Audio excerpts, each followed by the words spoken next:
When it comes to job interviews, first impressions really matter, so make sure you plan ahead to avoid making these common interview mistakes. It's essential to use this opportunity to showcase your best qualities and ensure that you're memorable for all the right reasons. Nerves do play their part in the interview process, and everyone has areas that they could improve upon. However, more often than not, it's the most preventable errors that cost you the job. Interview mistake number 1: being unprepared. Preparation for an interview is crucial to arriving in a confident mood and feeling ready to tackle the interviewer's questions. Read up on the company's background, its place in the market and its competitors, and familiarize yourself with its key members. Make sure that you fully understand the role on offer. Failing to do so will make you look lazy and uninterested. Being prepared also means figuring out how you're going to get to your interview, planning your route and factoring in any delays you may encounter. There are no excuses for tardiness when it comes to job interviews, so show your enthusiasm by arriving on time. Sometimes delays are unavoidable, and as long as the circumstances are out of your control, they shouldn't take you out of the running. Take the details of your interview contact with you so you can let them know if you encounter any problems on your way.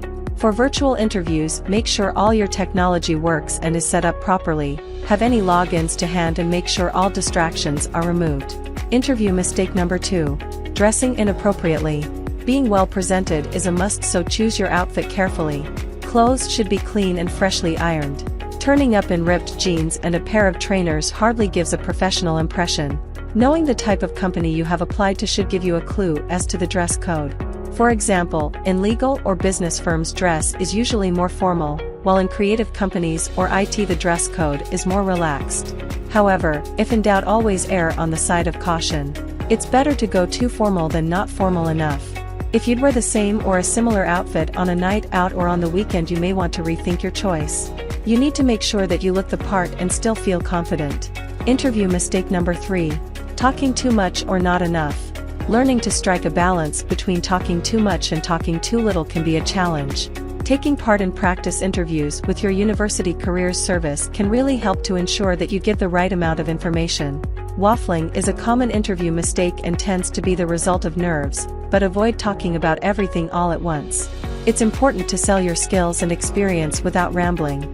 Once the interviewer asks a question, pause for a couple of seconds, take a breath and gather your thoughts before responding.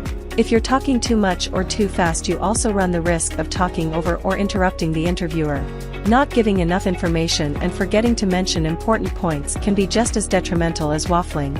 To make sure this doesn't happen, practice answers to common interview questions beforehand and make sure you have a number of examples from your studies and previous work experience to draw upon.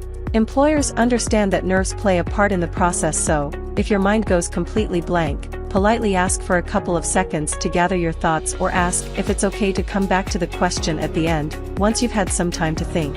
Interview mistake number 4: criticizing previous employers or colleagues.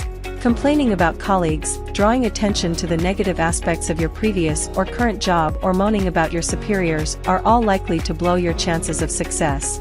This gives employers the wrong impression of you and makes them question what you'd say about them in similar circumstances.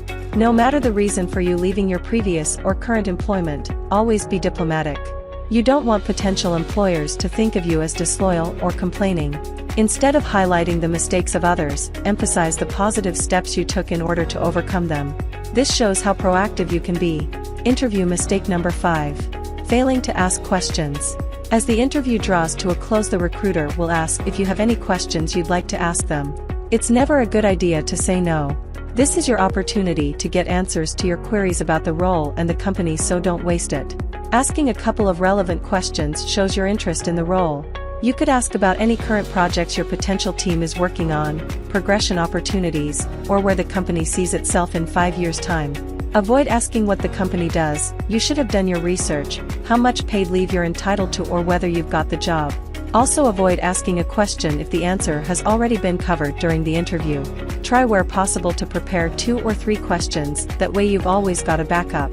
How to succeed at interview.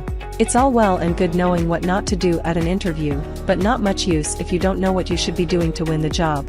Setting aside your nerves is easier said than done, but learning to conquer job interview jitters is important if you want to give the impression of confidence. Try to relax and show your natural personality. The employer will get a much better feel of how you'll fit into their team if you do. Take comfort from the fact that if you're being interviewed, the recruiter is already impressed with what you have to offer, and after sifting through countless applications, they'll be rooting for you to do well. Enthusiasm and a positive attitude also go a long way and instantly make a more appealing candidate. Throughout the interview, evidence and reiterate your motivation for the role and the company. Employers like forward-thinking graduates who can commit to really put yourself above the competition. Talk about the future of the company and your role within it. Another good tip is to observe the basics. It can be easy to underestimate the power of good manners, regular eye contact, a firm handshake, or a smile.